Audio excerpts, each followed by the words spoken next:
Brian Cook, welcome to your first People's Presser after a month in the chair, mate. We'll just raffle through a few questions from the Carlton faithful. First one's from Captain Hook. Very important question. How are you going? I'm doing well. A little bit tired. I've met lots and lots of people over the first month, and that's what I've tried to do. Lots of stakeholders inside the club and outside the club, and tried to work through and understand all of the ways of Carlton in the structures and how we do things here. So it's been it's been a long month. It's probably the best way of putting it. Into the on-field questions now. First one on this matter comes from Jack Speechley. Asks the expectations for on-field performance in 2022. Yeah, from a personal point of view, I just want to see improvement and more consistency in our the way our work rate and being ultra competitive. So they're the things for me, and what comes out of that, I would hope is more wins, of course. But for me, it's just being really honest and genuine, both on and off the field, and showing improvements all over the entire club. The Carlton Rap has asked, how do you define success for the club in 2022? Well, it has to be whole of club. I'm not a believer in, there's only one KPI, which is, winning a premiership, and if you don't win a premiership, you're unsuccessful. I'm a long way from that. So, I'm a whole of club person, and it's about, ensuring our master plan, our build is on time and on budget, working towards 100,000 members, ensuring we maintain our top 20 partners, sponsors, ensuring we have great fan engagement and member engagement, ensuring our staff satisfaction levels are high. I could keep going and going, but that you get the drift, yeah. What are your thoughts on Carlton's rebuild, and is it complete or is there still growth needed? That one comes from Nick. Yeah, I think clubs are always into improving. I know rebuild can have a connotation of starting again, but in my experience, every club is trying to improve and, for want of a better term, rebuild. You get to a stage where you can sustain success. That's pretty important, But I think we've got a fair way to go, if I can be honest, because we live in an equalised world, and in an equalised world where you have the same dollars and you have supposed to have the same talent, etc., we have to identify what is going to take us to the top and keep us there. Is it our talent? Is it our facilities? Is it our partnerships? Is it a combination of things? I actually believe the driver of all of that is a great culture, and so for me, it's that's going to be a real ambition, one that I'm going to enjoy, which is developing a culture and even a competitive advantage of one or two or three things that will keep us at the top. Ollie has asked, what's the number one thing that fans can expect from Carlton next year? I think with the changes we've made, you'll find a very open and genuine and hopefully a trusting environment. They're the things that I think they're non-negotiable. Marco has asked, which young player are you most excited about taking the next step? You do have nice oversight over the gym in your new office. Yeah. I'm assuming it's probably the men's that they're referring to, but so it's for me probably DeConning. It would be the person from looking at outside in. That was the one that I always was thinking. He's a competitive, tall, and has the ability to play down the spine and in the ruck, and I was just thinking he could be. I think you've got Chera. I reckon Chera could be up there. Marchbank, if he gets himself right, and we're hoping he does. I think Fisher probably too. Is probably up there. So there's four, but out of them all, I'd probably, if I was a betting man, I'm not a betting man, but I think DeConning. Elizabeth Mitchell has asked, have we got the right mix of players and staff now to move forward, and is there a synergy in place? It takes time to build synergy. Was there a synergy in place? Can't answer that. But we do need to develop a really close DNA. So the answer is let's work on it. My philosophy to running football clubs is that you really need to be team driven, and it's all about numbers of teams, whether it be your marketing team or your footy team or your back line, who have to work together. And so it's very important that as leaders we become really good at leading teams. It's not just individuals. When will the club stop making excuses and become a winning team after 20 years of incompetence? How do I answer that one? I wasn't here in the past. How do I answer that? I probably shouldn't comment on the past because I wasn't here. But I think at present people should have faith in the leadership. It's pretty important, and that's a really good start. If you have faith in your leadership, in your president, in your board, in your coaches, in your executives, and my feeling is people have got a fair bit of faith in the changes, for what it's worth. And in the future, it'll be about not just having hope, but seeing it actually happen, and that's why I'm here. If it doesn't happen, who knows? But I expect it to happen. This has been quite a common one, as you can probably expect, given how topical it is. So this one from Sam: how are the club and the AFL working to replace Liam Jones, and how are the AFL compensating? Yeah, no, we're working with the AFL in relation to compensation for Liam.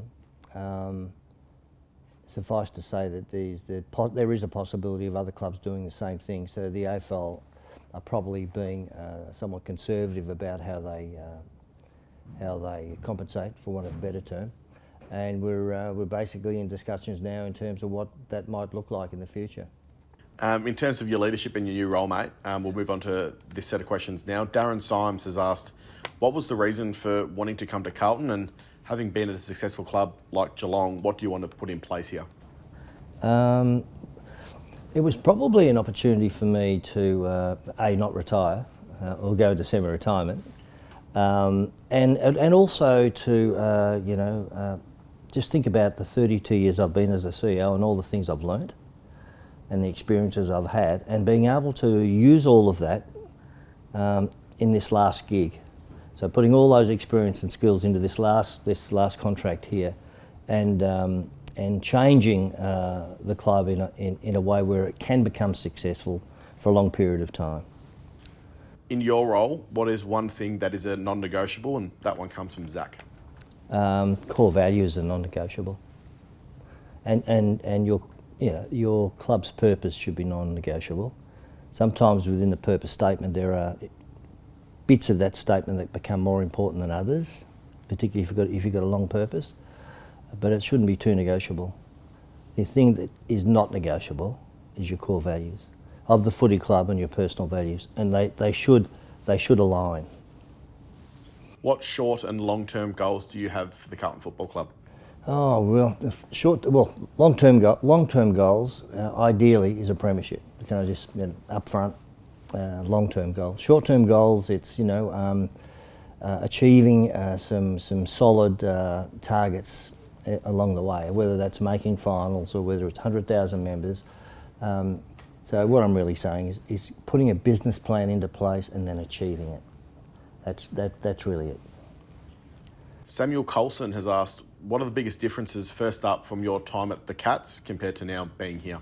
Yeah, no, I've been asked that a few times, and not a lot of difference. I'm pleasantly surprised that the state of the nation here, given all the reports around the place and how people have been discussing Carlton. I can say it's nowhere near as turbulent as they're making out. Of course, we need to find a bit more stability, but there are some good people here, a lot of talent here. It's resource rich, in my opinion. And I just think it needs a bit of massaging, if I can be honest. I think it's, and some direction. Not that it hasn't got direction now, but some concrete direction. Everyone jumps onto it. I actually look at it like a freeway, and I want all the roads to lead into the freeway, all the departments to lead in the freeway, and they stay on the freeway. They don't get off early, they don't do U-turns. That's ideally what I want. And to achieve that, we probably have to win a few games, so people have faith. And our internal staff need to have faith as well. But if we can just develop a business plan, that being the freeway, and ensuring all of the departments, stay on that freeway and achieve their targets, that's what I'm after. Probably more of a holistic one. Jesse Goldsworthy has asked you, define what is meant by leadership. Oh, golly, do what you say. Leadership is about them, not you. It's making sure that people do follow you when you ask them to. And it's about being there for your people and providing the opportunities that they need, whether they're players, their staff, and caring and trusting. So for me, there's a lot. I said 5 or 6 things in there, but that's out of all of that, I've realised later in my leadership years that it's not about me and my ambitions. It's about ensuring that their ambitions are somewhat met. And that could be your staff in particular, could be the players, could be the fans. So that's a bit of a servant relationship, servant leadership type of definition, but it's what I believe in. You touched on this slightly before in your preceding answer. Hendo has asked, what surprised you coming into Carlton that's maybe been perceived differently from the outside? Yeah, no, I don't think. Yeah, well, I said before the turbulence. I don't think the turbulence is there that people are making out. So that would be the key thing. What was the question again? What surprised you coming into Carlton that's maybe been perceived differently from the outside? Oh yeah, okay. Well, it's a little bit more stable than people think. That's the key. That's the answer to that. Could you please elaborate on your people over talent philosophy? Yeah, okay. Talent can get you so far. Talent's important. Often it's overestimated in terms of how much you need to be successful. What is just as important, if not more, is the character of the people and the values and behaviours that they demonstrate. And so, I had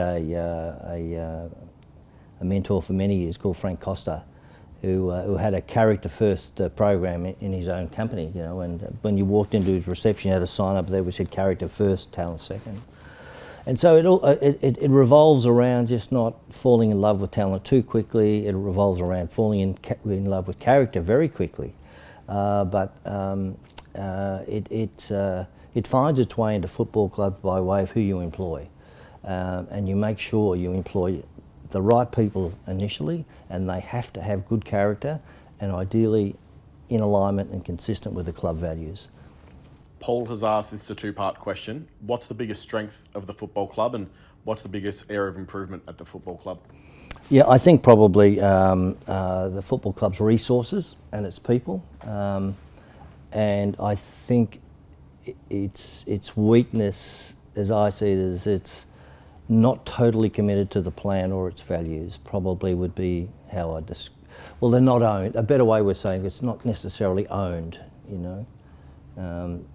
yeah, which it needs to be. Blue Abroad has asked, maybe I guess overreaching, what have you learned about the club so far?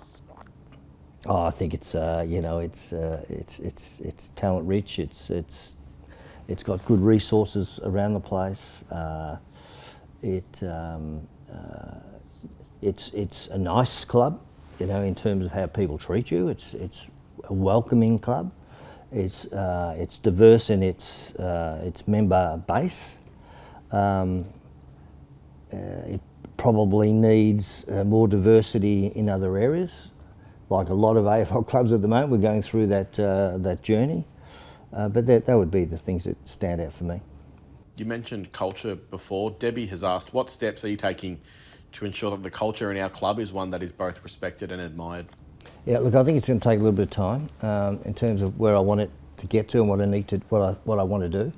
And I'll be having some workshops, forums, 3 or 4 in the next 2 or 3 months, which will be about developing a business plan. And the business plan will have a mission, vision, values, KPIs, and then it's about how do you bring that to life. And I could talk about that for ages, but it's really important to get the right people in the right places with the right values, ensuring that our teams have performed really well, and a player leadership group for the men and women. That's a team. They have if they perform really well, I think they're one of the most important teams in the club. Maybe at times as important as the executives are, if not more. So. Yeah, there's a fair bit to do. It's all going to take time. In terms of your role and your successor, Wayne has asked, you've signed on for 3 years, and I believe part of your role is to train up your successor. Is that correct? When will you begin looking and training them up, and what will you be looking for in them? Yeah, I think you're always training up a successor. Okay, I don't think this is any different. At Geelong it was, Steve Hocking. At West Coast Eagles it was Trevor Nisbet. And, I helped train up some people like Justin Reeves at Hawthorn. And I think there's about 6 CEOs that's been through the system that I've been a CEO in. And so I think you're always looking at succession. But to answer the direct question, that is, if I do go down the path of appointing a successor here with the board's approval, of course, it would be a COO who has a broad understanding of all the operations, including footy. Because in footy, it's strange, the COO position often goes to a person as a retainment strategy of their high performance as an executive. I'm not so much concerned about that. I'm more concerned about getting a person, if I do get a person in the future, that has such a really broad and deep understanding of all of the systems and all of the departments. So that may happen, but it won't happen short term. It may happen down the track. A question from Reese. What's the biggest change you've implemented or are in the process of implementing since joining the CFC? Lots of stuff happening. But you want a decision. Okay. I would say my role in the appointment of Voss and the assistant coaches is probably the one that stands out right now. And there's several recommendations going to the board meetings in the next couple of months. I think last time I counted we had 16 committees here. I'd like to see those reduced, to be honest. I think there's too many. I'd like to see a little bit of clarity, more clarity around the role of the board directors and the role of management. I think sometimes they get in each other's way. That shouldn't be too difficult. So there's 2 or 3 things that there's another 20 things or 30 things that I could talk to you about. We've got, new Indigenous welfare managers, we've got the new Indigenous communications guy coming on board through the community areas. There's been, unfortunately, our General Manager of People and Culture, Anya left, she was brilliant, but we need to replace Anya. So there's lots of things like that happening, but they're daily things, I suppose. James has asked, what are the chances of making the MCG our home ground in the near future? I thought it was our home ground. In terms of being mixed with Marvel? Yeah, we've got 2 home grounds, haven't we? Marvel and MCG.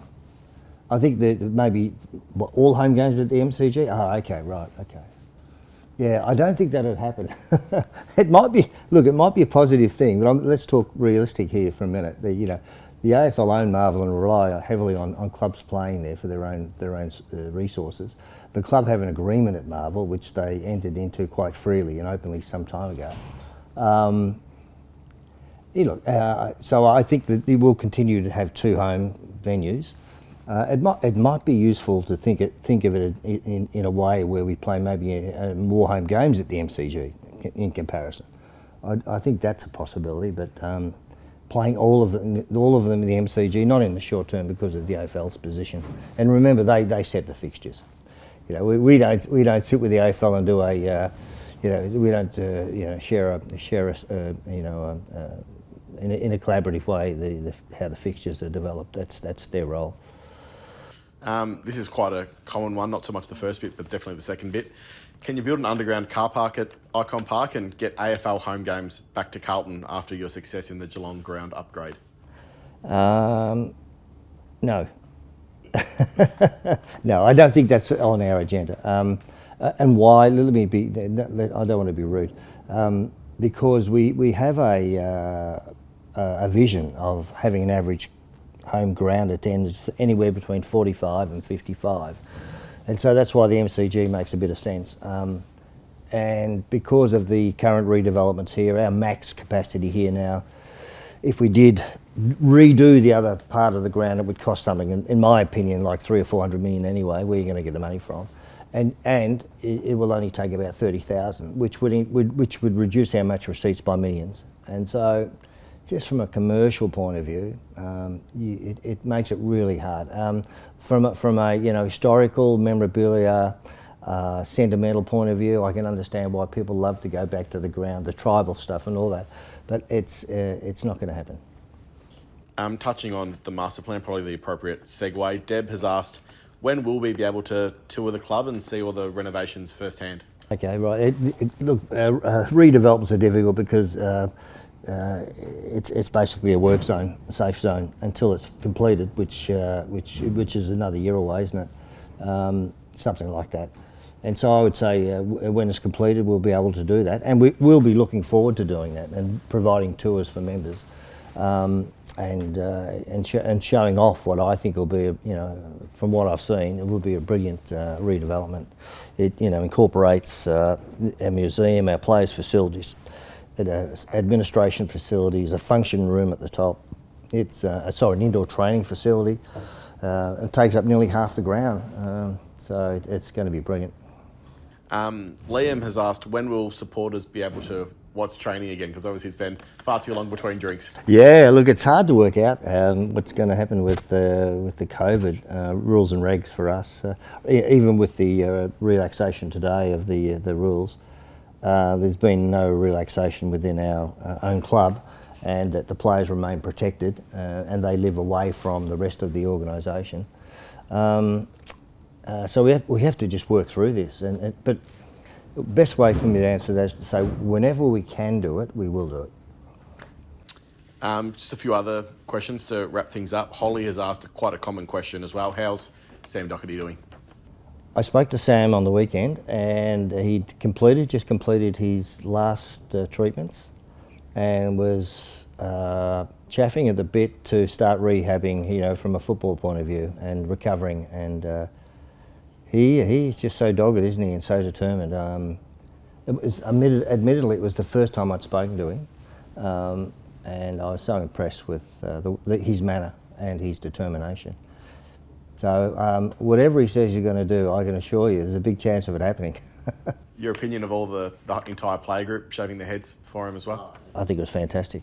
I think it was a great cause. And it was a sign of solidarity too. Love that stuff. Got another few here, just to wrap things up. How does the club look after the mental health of its players across all? The players have options. There's internal options. We've got our own psychologists here. They work full time. And the second option is the AFLPA. They have their psychologists, a pool of psychologists that players can use. And there's a third option, which is, we have a service provider, an independent one if someone wants to go more independently outside of our club where they're employed, outside of the AFLPA. So there's those options. And some players and staff take two options or three options, but there's a fair amount. There's options for them. Just finally, when is the club separating from gambling as a source of revenue? Well, that's a tough one. I don't believe the club has a formal position. Okay, that's. I might be wrong, but I don't think it has. And if I could just reflect at Geelong, we made a decision 8 years ago to exit from gaming. And it took 8 years for us to do that, because you really need to continue to attract alternative revenues to replace the gaming revenues. And at Geelong it was something like $4 million net. So that's the amount we had to try and raise from a net point of view. And we did, but it took eight years. And so if we decided to do that here at Carlton, I would just lay the seeds of expectation and just say, look, it's going to take, if we did that, it would take a while, and we'd have to find alternative revenue sources. And then we have started doing that, haven't we, with Carlton College's sport and those types of businesses. So we'd need to find 2 or 3 like that. I think you'll agree, mate, that was all-encompassing. So thanks for your time today and answering the questions of the fans. No, thanks very much. Thank you.